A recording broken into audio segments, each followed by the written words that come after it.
V Košiciach za ostatných 24 hodín ukradli autá rovnakej značky. K prvej krádeži došlo včera na sídlisku nad jazerom a dnes ráno ostalo prázdne miesto po zaparkovanej Škode aj na Hlinkovej ulici. Pani Daniela zaparkovala svoje auto večer, keď prišla z práce na tomto mieste. Ráno ju ale čakal poriadny šok. Prišla som ráno o 8:45, chcela som ísť do práce a zistila som, že vozidlo nie je na svojom mieste, tam, kde som ho zaparkovala večer.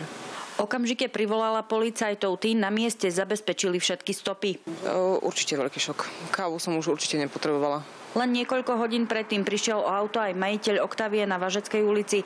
Zlodej mu spôsobil škodu za vyše 13 000 eur. Ťažko povedať, čo si o tom môžem myslieť, ale je to najčastejšie kradnutá značka, takže všetci majitelia vozidla Škoda by mali byť ostražití.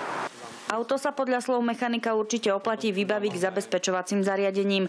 Na trhu je ich niekoľko druhov. Obstarať si môžete mechanické zabezpečenie, autoalarm či označenie VIN čísla na okná. Mechanické kombinované s elektrickým.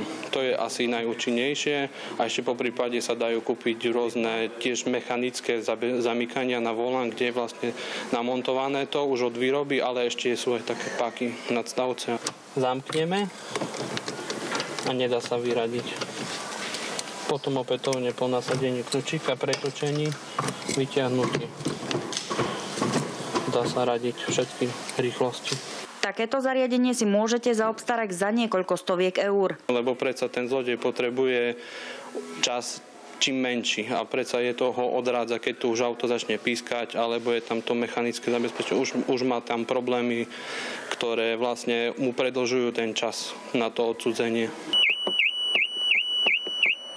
Jednou z možností, ako chrániť auto proti krádeži, je aj systém GPS. Keď je tam neoprávnený vstup do vozidla, tak sa spúšťa tá lokácia, alebo je stále vedená, že akože kde sa nachádza auto. Z Košíc, Žanet Rákošová, televízia JOJ.